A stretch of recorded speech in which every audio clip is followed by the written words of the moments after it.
On today's episode, we're going to review 5 different wrestling events by 5 different wrestling promotions. The first one is DDT Pro Wrestling with Megamax Bump 2022 in Yokohama on the 1st of May. Then Stardom on the 7th in Osaka. And of course, since it's Thursday, we got MLW Fusion, NXT UK, and Impact Wrestling. And of course, for our news updates, we got more information on the Hana Kimora Memorial Show that is taking place on the 23rd of this month. And of course, some new information that's a bit more vague regarding about Hikaru Shida's injury. So there's more about that to talk about. If there's anything else, then I'm willing to share with everyone else. So let's get ready with another episode of the Lead Wrestle Zone.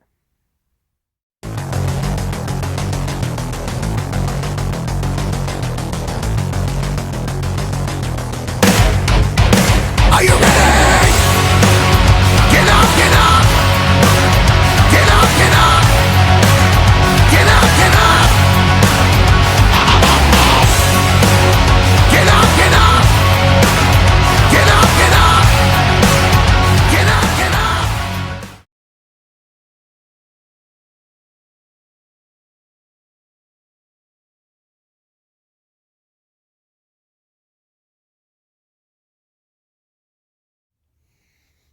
Welcome everybody to the Lead Wrestle Zone.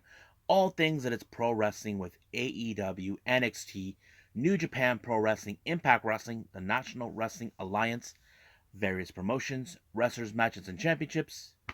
I am your host, J-Rod here. So, let's begin with DDT Pro Wrestling with Megamax Bump 2022 in Yokohama that happened on the 1st of May. Now, this is one of their bigger events. We had at least a couple of championship matches, but the big three took place near the end. And there was other special type of grudge matches that also were fun to watch. Now, the first thing we're going to have is the preview shows, the pre-shows, only 2 of them.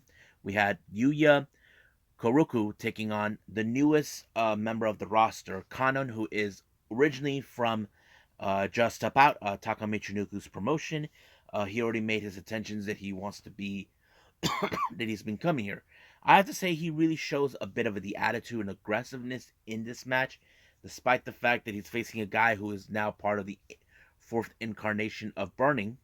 So basically, Kanon really put him in a big submission, even though he showed a little bit of disrespect after he was done with him.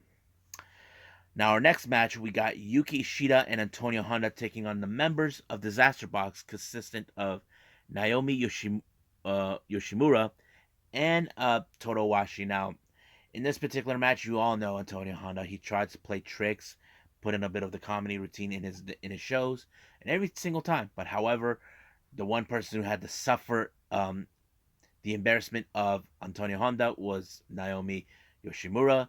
He had to be the one to deal with it, but however, he picked up the victory with pinfall. But I don't think he was feeling satisfied how the match won, because I think he felt embarrassed by him being around. He had that look on his face, like, what the hell did I just do? So that kind of fits into that.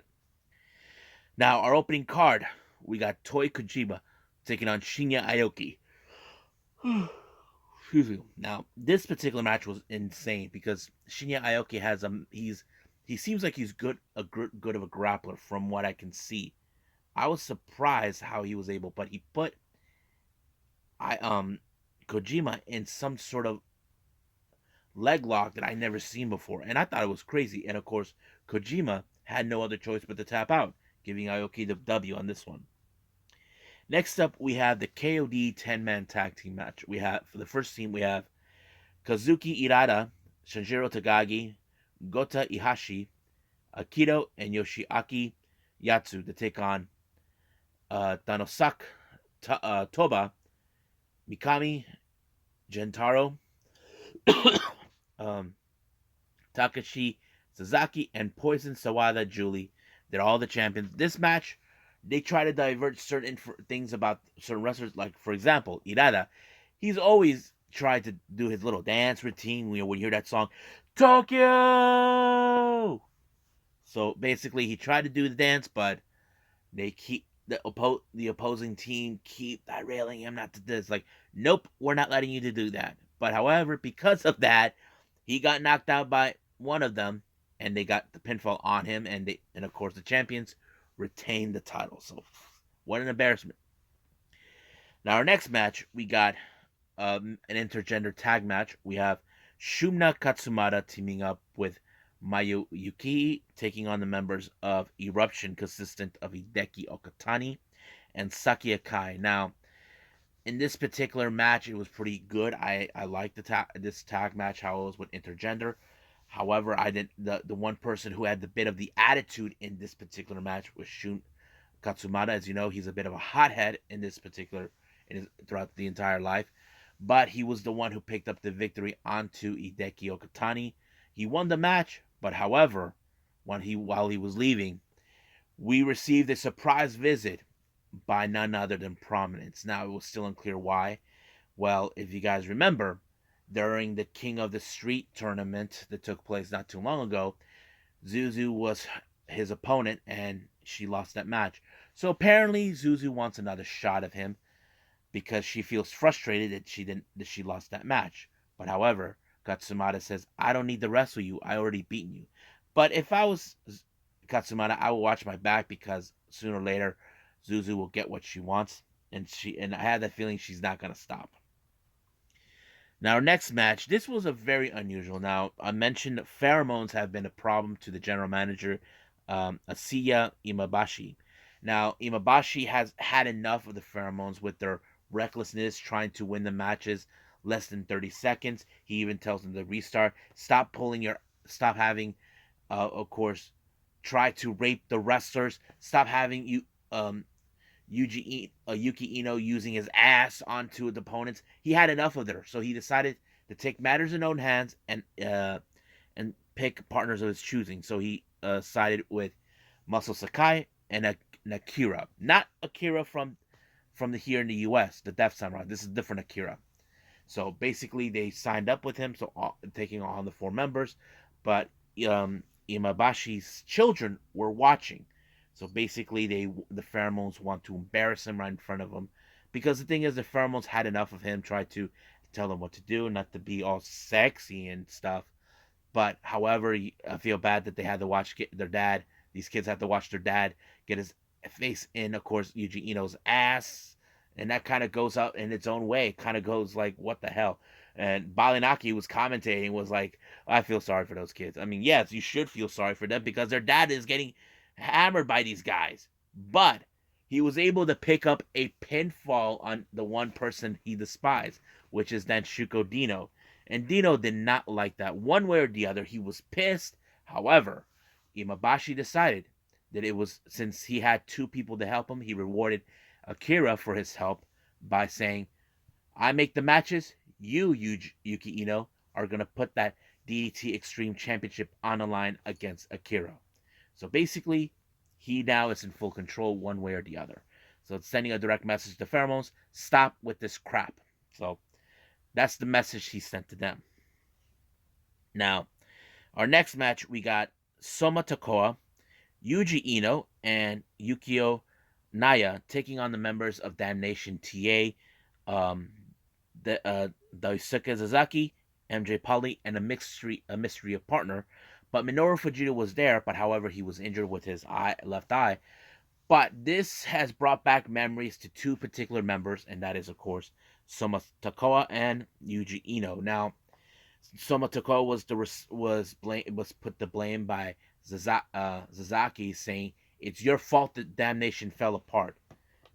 So however, the mystery partner, we didn't know who it was, and it was Kanon, who was in his pre-show, changed his hair right away, and now he is the newest member of Damnation TA. I did not anticipate that, because that kind of goes. But however, in this match, Sasaki got a little bit more of the punishment that he wanted to give to Soma Takoa. As you know, he hated him, blamed them for Damnation's disbanded. So basically, that's what happened. He won by submission. However, while he was about to do his little promo, we saw the arrival of Pro Wrestling Noah Kenoh. Now, probably some of you guys saying, what the hell is Kenoh doing? Now, if you know Keno, he's the kind of guy who says you're a bunch of frauds. He looks at DDT as the most disgusting dirt place he's ever been in. However, he did state that he wants a shot of Shinjiro Tagagi, the boss of him and all this. However, Sasaki decided to step up and get into his face. Now, Keno likes Sasaki, but he feels sorry for him that he ended up being on a place like DDT that he calls it dirt. But Sasaki would do everything in his power to defend DDT. That's who he would do because he considers him one of the bigger stars, which he wasn't wrong. So they will set up a match that took place on Cyber Fight, which is going to be awesome. I can't wait to see that.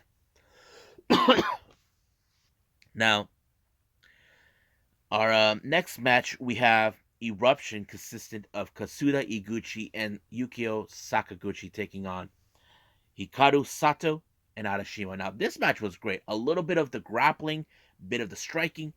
It fits perfectly in this particular match. If you guys ever seen Hikaru Sato, he is an expert in MMA, martial arts. It helps well, but however, Hikaru Sato fell in the by submission by Sakaguchi. He ended up tapping out, but he earned the respect of Sakaguchi and Iguchi as well, knowing that this was a good match. And they seemed like they had a lot of fun. I don't know, if I was Hikaru Sato, I would invite those Sakaguchi and Iguchi for his promotion, Hard Hit. I would see definitely that happening. Now we get to our championship matches. We have the first one, the DDT Universal Championship between Asuka and Mao. Now, I'm not talking about Asuka from WWE. This is another one. She's a transgender wrestler. I don't want to get too much into details anyway, but it was a pretty good match. The reason this match took place was because Mao recently defended his title, the Universal title, but Asuka was one of his closest friends. He was the one that brought her into DDT, and now it's like, okay, now they get to be opponents. But much of the match was going in favor of Mao. He was showing his dominance. He knew he can't hold back against Asuka because despite the fact he's champion, he knows he has to defend it. But he decided, I'm going to put my feelings to the side and just focus on winning, which exactly he did. He retained the title by pinfall. Now, our next match, this is for the KOD tag team titles. We have the challengers Burning, consistent of Yusuke Okada and Jun Akiyama, versus ZDK, Masahiro Takanashi, and Chris Brooks.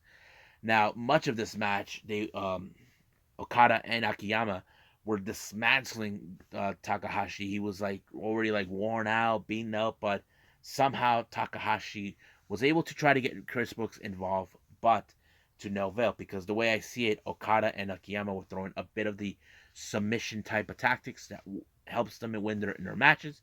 But however, not this time. It was Masahiro Takanashi that picked up the victory on Okada, and it was over. They retained it. However, during the post match, they received their next challengers, and that challengers, we just saw them earlier, Maho and Asuka. So it's like, what the hell? But yeah, it was great. Now, our main event, we got the KOD Openweight Championship, Yukio Ueno taking on Tetsuya Endo. Now, Yukio made the decision with the blessing of, of Konosuke Takashita, who left to go on the U.S. expedition. He told him, I want to pursue this title. Takashita actually said, yes, go, pursue it. It was a hard-hitting match, and he put Tetsuya Endo into his limit, but however, he did not pick up the victory as soon as he put him in submission by pinfall, and it was great. Unio did a fantastic job despite the fact he is not Takashita, but it was great. And of course, I think Endo kind of praises him on that. So it was pretty good. Okay, so I think that's pretty much it what we got with DDT. I believe it's time to move on with Stardom.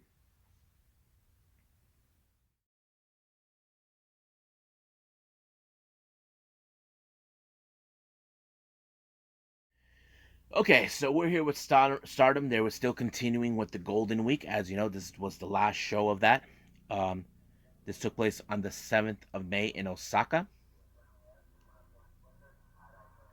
So our opening match, we have Rina of Odatai taking on Queen's Quest member Saya Kamitani, who's also the white belt champion. Now you can guess that this match would have been an easy one, with Saya Kamitani being the champion and Ina, who is one of those younger wrestlers who still is on the learning curve for 2 or 3 years. I mean, Ina did put up a good fight, but however, she got the Phoenix Splash onto by Sai Kamitani to pick up a really good victory.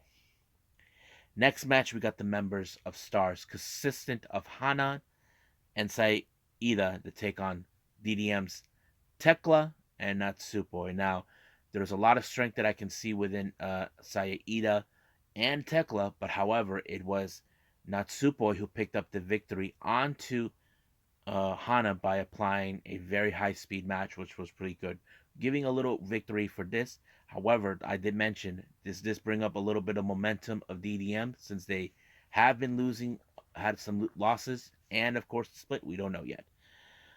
Now, our next match, we got the Cosmic Angels, Waka, Unagi, and Mina and Tam taking on the members of Queen's Quest, consistent of Ina, Lady C, Utami, and Azumi. Now, as you guys know, there are times here and there somehow Cosmic Angels will ever win, but Waka seems to be the one who ends up on the wrong side of losing the matches. Many fans are pulling out for her, saying, please, we want to see you win. That's what many fans want to see. They want to see her first victory. She almost had the victory won, but however, she ended up on the wrong side by Inan, who picked up a victory onto her. 1, 2, 3, it was over. Now, our next match, we have Oedo Tai, consistent of Ruka, Saki Kashima, Starlight Kid, Momo Watanabe taking on the members of God's Eye, where we have, of course, Konami, Ami Surai, Mirai, and Sudi. As you know, Kid is still on a fuss with the whole thing with Konami siding with God's Eye. I have to say, I don't think Konami holds anything back. She knows that she's facing them. She didn't hold back any punches in any possible, but you can tell that Starlight Kid and Momo felt disgusted that she had to side with God's Eye. But unfortunately, they did not get the little payback, because Ruka was the one who ended up on the wrong side of an armbar in the hands of the leader of God's Eye. We're talking about Sudi. Sudi picked up a very nice victory on this one. Now, our main event, we have DDM with Mai Sakurai, Julia, Himeka, and Maika taking on Stars Momokoko, Koguma, Hazuki, and Mayu Iwatani. Now, this match was pretty good. It was very impressive. However, the match almost would have been favored of Stars, but however, Koguma dropped off the turnbuckle, allowing for Mai Sakurai, who was in the bottom, to move out of the way and then maneuver a pinning position that gave the 3 count, pinning Koguma. However, this was the biggest surprise ever. Mai Sakurai was the one who pinned Koguma. That means she gets a shot of the Goddesses tag titles. And of course, her partner is none other than Julia. So Julia said yes. But the real question is, will Azuki and Koguma will approve to this? Azuki is down for it, but however, she has to follow the lead of Koguma. Since Koguma is, a bit of senior with her. Koguma was a bit disoriented what was going on, but apparently she says, yeah, why not? So they offered it. But here's the thing. DDM are confident enough believing that both Julia and Mai Sakurai will bring those titles back to DDM. But I did mention, are they losing their momentum since Sudi and Mirai left? That is the obvious question, because Tam Nakano did state it. Do you still they believe that they're still invincible even when Sudi and Mirai are gone? But we'll wait to see. Now, I think there are fans who believe maybe they're just gonna lose the match regardless, or whatever. But the thing is, even if they lost the match, it would give them a good opportunity for another future title in the future for this.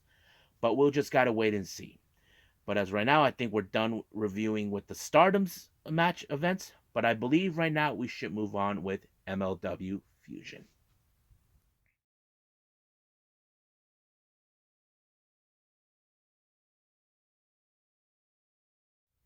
Okay, we have MLW, as you know, MLW Fusion 144. It opened up with Holidead. As you know, she's been making a tear in the women's featherweight division. She brought in, of course, Gangrel and Dr. Dax. Her opponent is someone you may have heard, Chick Tormenta. This was, I don't know if she appeared on MLW before, but anyway, as you know, Chick Tormenta is trying to make a good impression in the women's featherweight, but Holiday has been already been proven time and time again why she wants to win the featherweight division, and hopefully, because as you know, there's now already been talks about the actual title. There will be a tournament real soon about that. But as you know, Holiday has put a good impression in this one, and of course, as always, she put away Chick Tormenta for the pinfall. 1, 2, 3, it is done. Now, back in Kauai and Hawaii, the Von Erich brothers, Ross and Marshall, were unhappy with the actions of 5115 taking away the family heirloom. I'm talking about that title that hold dear to them and to their family. But with the words and wisdom of their dad, the, the great Kevin Von Erich, he told them, look, focus on beating the crap out of 5150. Beat the crap out of them. And he's right. They just need to focus on them, because even though they may have lost the family heirloom, they need to focus on beating the crap out of them. That's what they're going to do. Now, Alex Hammerstone in Iraq. Now, it's still unclear what Alex Hammerstone has in mind. As you know, his war with Richard Holiday is not done. But he did interact with the Von Erichs, telling them when he's going to show up at the island. But he said he hates the ocean, but he prefers a tan. But of course, the Von Erich says, look, we know you like tanning. We know a good spot. So, yeah. Now, I don't remember in this next match when was the last time we ever had the Caribbean Championship on the line. As you know, this title came all the way from Puerto Rico, from the promotion that's Savio Vega originally from. However, there was a four-way match. We have Octagon Jr., El Dragon, Hijo del LA Park, and of course the champion King Muertes. I just don't remember the last time King Muertes had to put this title on the line. But as you know, in this type of match, King Muertes doesn't need to be pinned in this type of match.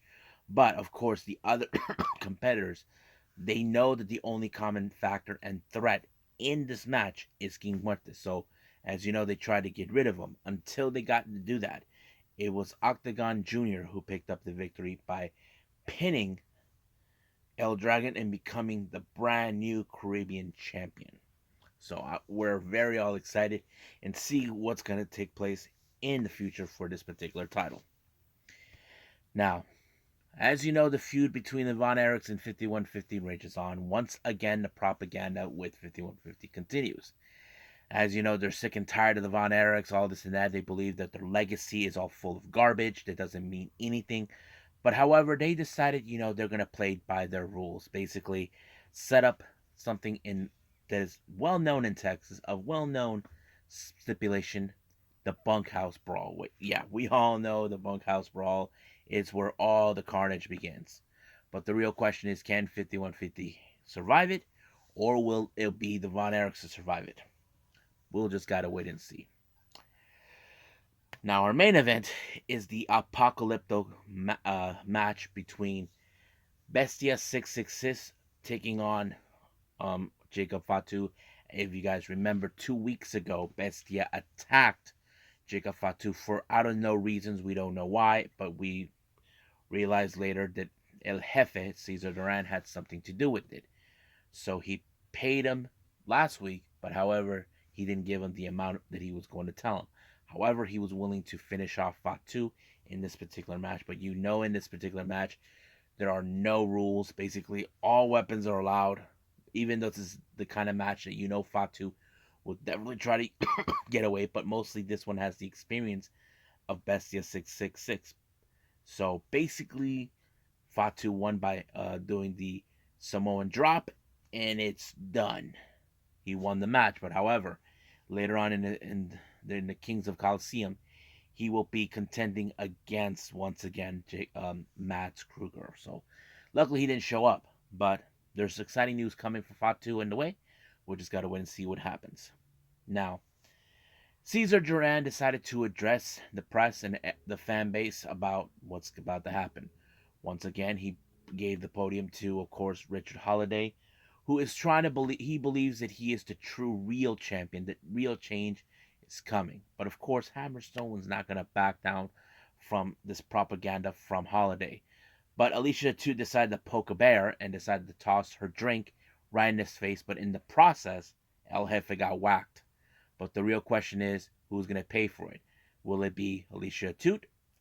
Or, as always, the one person who failed to be on his side, Alex Hammerstone? Well, we just got to wait and see what's going to take place next week when that happens. So we'll be looking forward to it. So let's move on with NXT UK.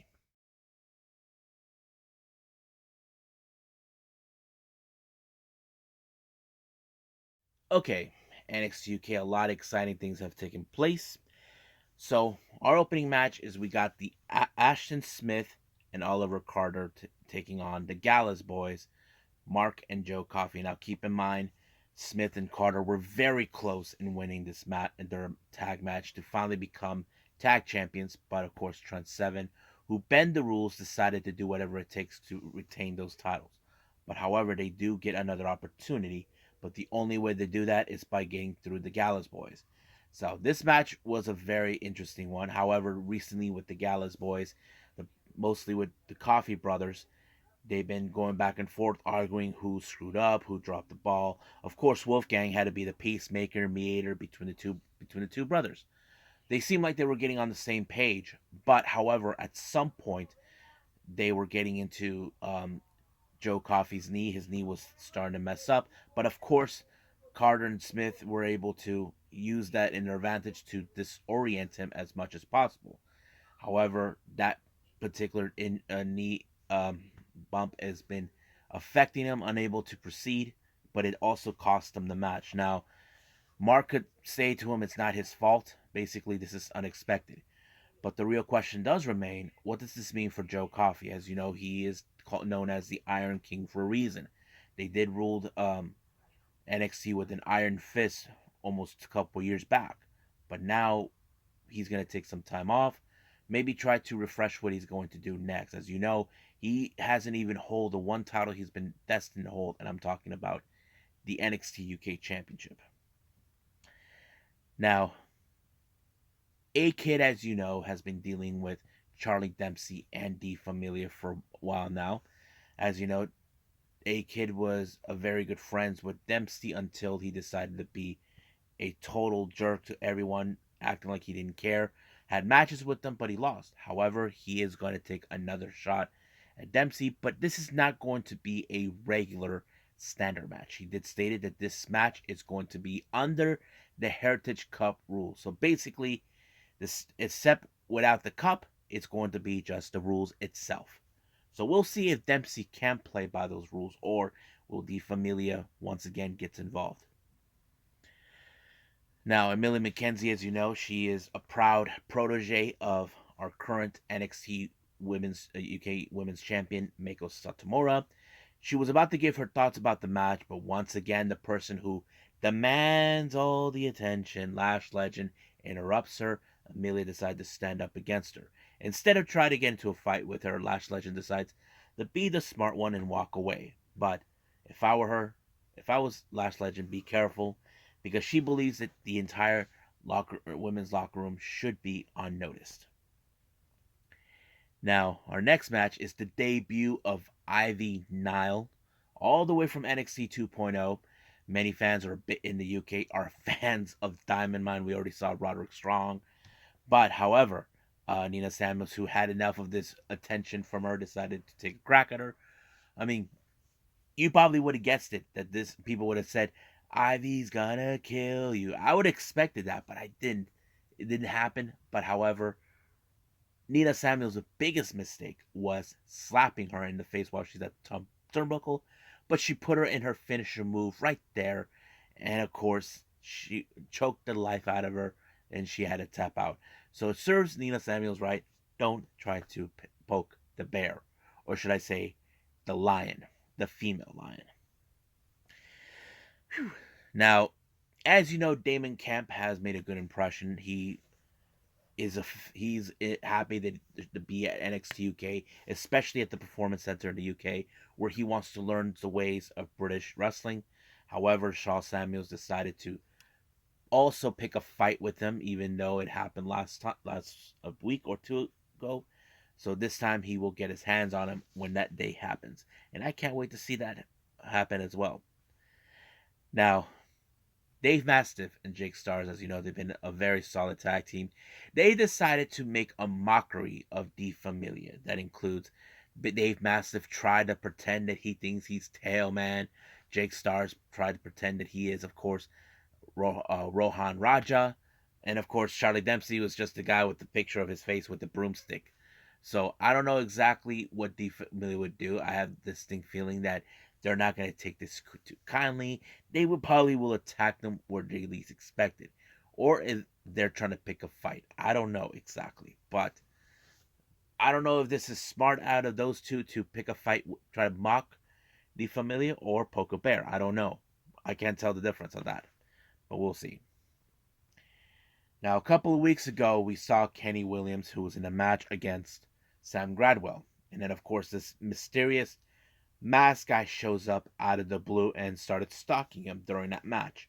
However, he did show up a week ago in a match where he won particularly. However, Kenny Williams was reviewing his encounter with them, but, however, Kenny has started to suspect something odd about him. Now, as fans, we can speculate a lot of things. Now, there are those already posting it on social media that this guy, Tiger Turan, is none other than Kenny Williams' former tag team partner, Amir Jordan.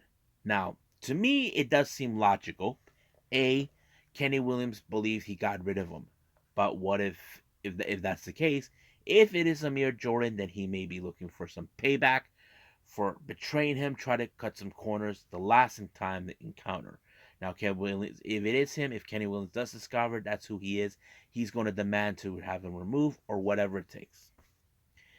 Now, our main event is the NXT UK Championship between the Irish Ace and the challenger, Jordan Devlin, taking on the champion, also known as the Czar, Ilya Dragunov. Now, these two guys definitely hate each other. Jordan Devlin believes that he should be the face of NXT UK, that he is the real NXT UK champion. Now, Ilya Dragunov have fought tooth and nail to be that guy that to become champion. He had pursued this title on multiple occasions.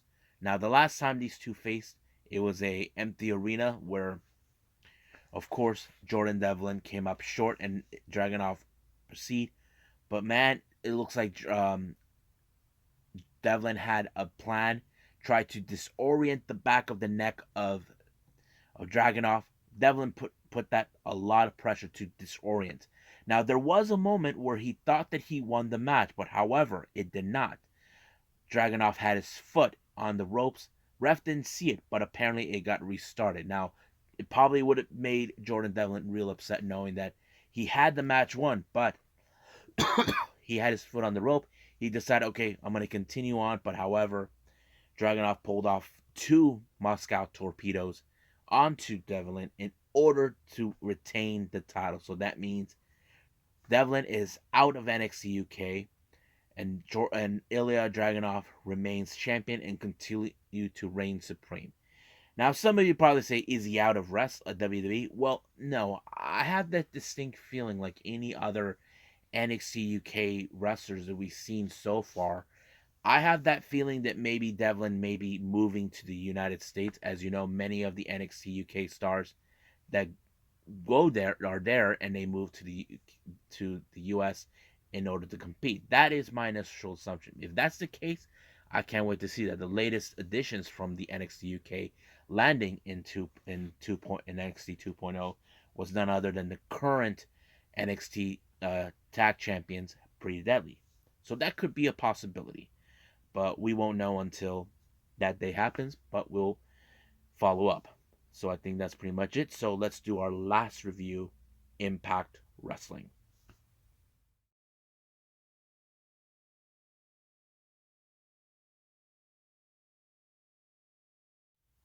Okay, our last review is Impact Wrestling. Now, it's been announced by our commentators that we're now in the stages of the beginning for June 19th, my bad. June 19th for the annual Slammiversary, which will celebrate 20 years of Impact Wrestling, so which is a huge accomplishment by them. But however, in any Slammiversary show, we always need a challenger for the Impact World Championship. So their announcer is going to be the Gauntlet for the Gold. So whoever wins our main event, which is that, will take a shot against Josh Alexander for the Impact World Championship. Now, the opening match was a qualifying match for a Slammiversary for the Ultimate X, a chance for the X Division titles. And we have Chris Bay versus Kenny King. Now, Maria Kanellis was on the commentary watching over. Now, of course, it was a pretty good match. You know, the story goes Kenny King was the one who trained Chris Bay, so basically it was more like teacher versus student. However, once again, because of the full thing with the faction wars between Honor No More and Bullet Club, both factions were excluded out of being ringside. So basically, they should have dealt with Maria being involved because they did allow for Kenny King to win and win the hopefully for him that he would win the X Division Championship. Now we have our knockouts um, ta- uh, tag team championship on the line. We have Alicia teaming with Giselle Shaw to take on the Influence. Now, much of this match was they tried to separate Alicia away from Giselle. As you know, Giselle has been the common threat to the Influence. Basically, they don't want to deal with her, but Alicia put up every ounce of spirit and heart, tried to get close to her in order to tag, but once she did, that's when she was unleashed. But unfortunately, Giselle Shaw tagged in back Alicia, but that kind of also caused a problem to keep Giselle Shaw away from Alicia, not to get to her in order for when they pulled the pin onto Alicia to give them the W and retain the titles. Now, Violent by Design. Right now, their propaganda, they have two things in mind. One, they're cashing in on the rematch against the Briscoes. And they hope with that, they will tell the world that the world is still theirs.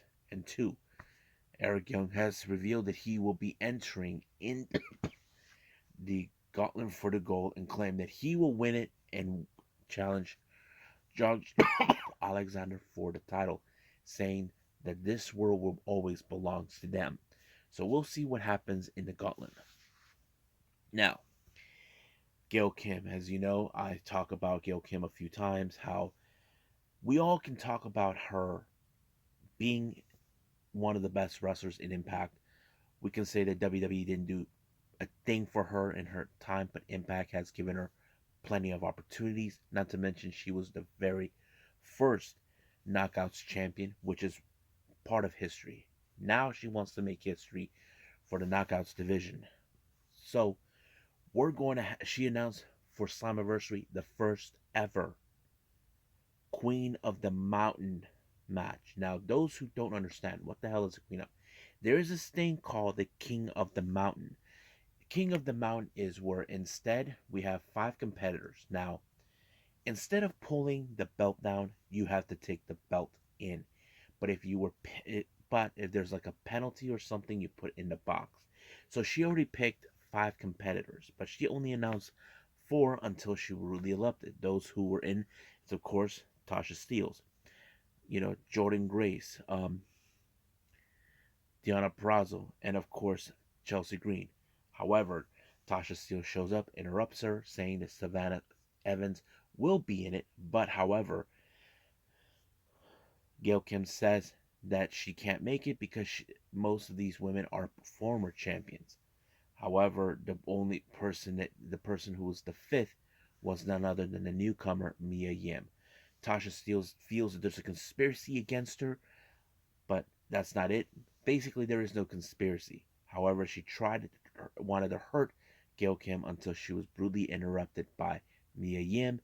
Mia Yim saved Gail Kim, but however, she was attacked by Deonna Purrazzo, who did not take things kindly that Mia Yim showed up and ruined her parade. However, Mia Yim was rescued by Taya Valkyrie and Jordan Grace. And it was later announced for next week we're going to have a 6-woman tag match. Team number 1 is Savannah Evans and Tasha Steelz along with Deonna Purrazzo to take on Mia Yim, Taya Valkyrie, and Jordan Grace.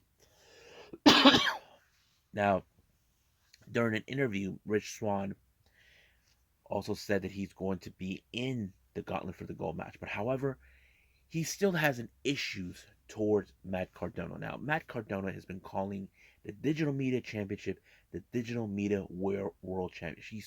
He made it think that that title is more important than the actual world title. But he wants to challenge that title, but Matt Cardona hasn't given a response yet. But he said he would like to put that in under his collection, which is a good thing. Now, our next match, we have the Bullet Club versus Bullet Club, El Phantasmo, and Jay White to take on. Once they were the opponents in Under Siege, now they're partners. Tomohiro Ishii versus Josh Alexander. Man, this match was unbelievably good. I have to say, I like the cohesive with Tomohiro Ishii and Josh Alexander put up, and I think it showed that these guys can be enemies. However, Josh Alexander allowed Tomohiro Ishii to pick up the victory when he took out El Phantasmo, and Jay White had no other choice but to watch. So basically, Tomohiro Ishii and Josh Alexander picked up the W. But keep in mind, now that this match is out of the way, he has to pay attention who will be gunning for his title. Now, in this particular, then of course we have this video package sent by the Briscoes, who's fully aware that the fact is that Eric Young and his buddies will be challenging for the title, but they're not scared of them, so they welcome it. But they say they rather walk into Slammiversary as champions. They are very enthusiastic about it, but we'll see what happens from next week all the way till then. So I think that's pretty much part that. Now let's move on with the Gauntlet match. We have tons of wrestlers. We had W. Morrissey, Alex Shelley, and Chris Sabin. They both started out. We had Eddie Edwards, Vincent, Raj Singh, Bhupender Gurjar, Shera, Shark Boy was there. Moose was there, but however, Moose was eliminated thanks to Sami Callihan, who wants revenge on him for putting him out of action for months. But however, the person that won, I did not anticipate it. It was Eric Young. He walked out as the victor of this match, but however, will his prophecy come true? Will he be the one to win the Impact World title in Slammiversary? It's not too far off that he did this 2 years ago, but it could happen. So we'll see what happens from then on, but we will pay attention for next week. So I think that's pretty much it. So I believe it's time for news updates.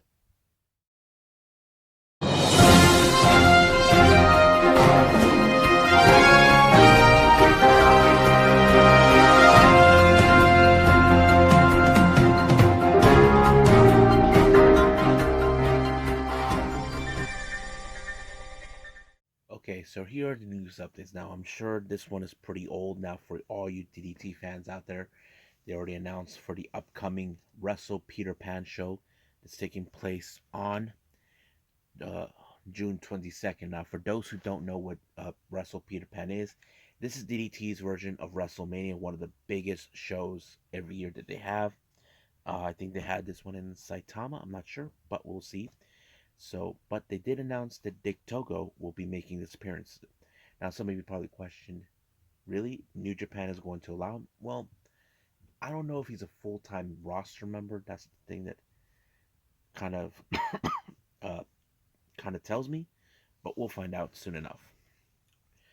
Now, Fightful Select has reported that there's been now issues with MJF, who's having backstage problems with AEW.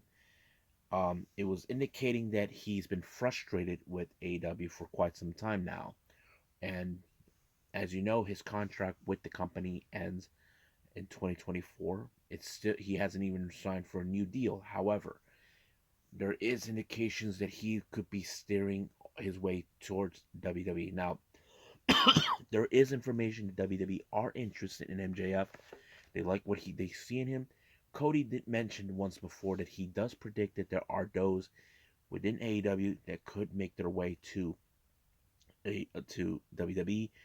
I wouldn't be surprised if that's MJF, but however, there is still no deal that was conducted yet by AEW to keep MJF, which I know it will be a lost, but that's the way business goes with them.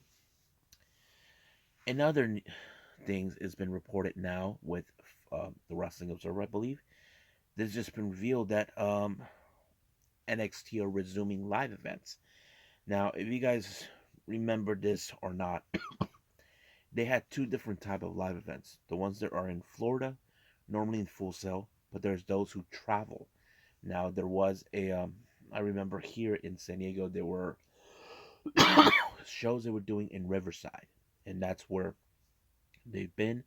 Even Candice LeRae is from that general vicinity. So we will have that by, I think they said, uh, we don't know yet, but their last show they did with this was on March 7th of 2020 in Detroit, Michigan, and we still don't know what else they're planning. So we'll follow up more on this one. Now, if you guys remembered not too long ago, Major League Wrestling or MLW has filed an antitrust lawsuit against WWE. They've been trying to stop them from having a TV deal. They had one with Tubi, and then of course there was the thing with Vice, but it did not happen because there was interference coming from WWE. Now, Court Bauer did say that the evidence they have against WWE is pretty damning. Basically, there is the strong possibility they could win, but we know it's a long shot. However, he does predict that WWE's attorneys will try to steer the situation a different direction to avoid the truth. And I think that's something that WWE would do. Now, our next update, um, if you guys have noticed recently, whenever, what's his name? Lance Archer comes out, Jake the Snake Roberts is not there. Well, apparently, from what JR, our favorite commentator and legend, good old JR, has said, that Jake the Snake Roberts' health has not been good recently. He's not been seen in W that a lot. But however, he does say there's some surgeries that he needs to take, and he's having trouble breathing. Now, I'm asking for every fan here, please, let's give him some positive vibes and prayers. He definitely needs it. Hope he recovers well. Now, this next interesting news update comes about Cesaro. Now, if you guys remember, this past February, Cesaro became a free agent. He's been with with WWE for 11 years. However, there has been talk that promoters have been reaching out to him, see if they can book him for some events. However, he did not make no response to what they about their request by their bookings.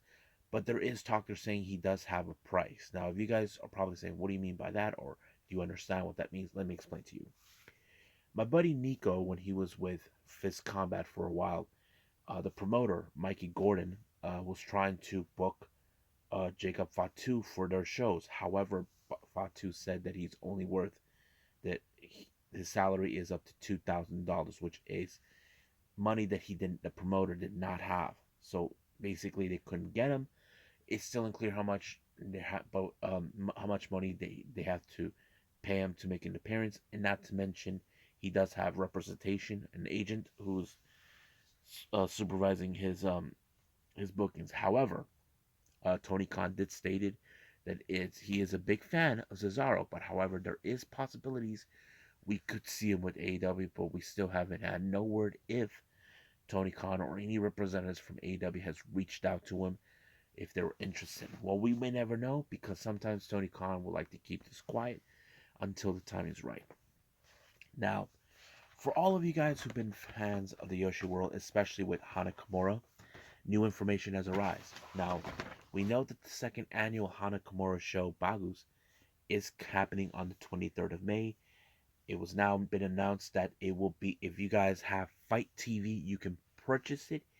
It's only $20, I'm definitely going to purchase it because I cannot miss this one. I loved last year's, but especially it's going to be a very special one because Jungle Kiona will be making her return to Stardom, and I'm very excited for it. But we'll see how that goes. But I believe let's call it a day. Well, I hope everybody is enjoying this episode. I hope you guys like DDT, the Stardom stuff. Of course, we have MLW, NXT UK, and Impact Wrestling. There's a lot of things that I put out and to review, and of course, the news updates that I decided to put out for you guys to hear what's been going on in pro wrestling. However, for our upcoming episode, we do have a very interesting promotion based out of all women promotion called Belladonna Division with their Exodus show that took place on the 30th of April. But also, an added bonus, we do have Stardom with New Blood 2, where we have several women making their appearances, those who part of the 2 or 3 year training they have as wrestlers. And I come excited for that. And I know many fans who are big Yoshi fans are pulling for Waka Tsukiyama, who's hoping she gets a victory. We are pulling for her. I'm mostly excited with the match that I want to see with Pink Kabuki of Cosmic Angels, consistent of Unagi Sayaka and Mina Shirakawa, teaming up with Diana's um, Aruka Umasaki, who Mina had her issues with her, but we'll see how that goes. But that's going to be interesting.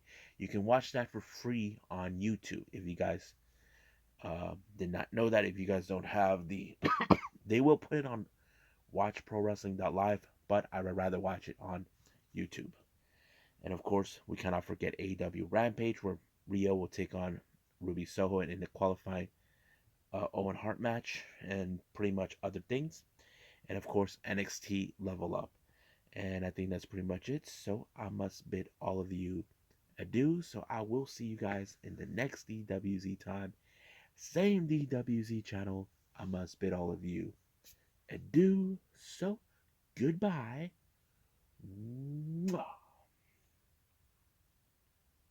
And have a nice day. Bang.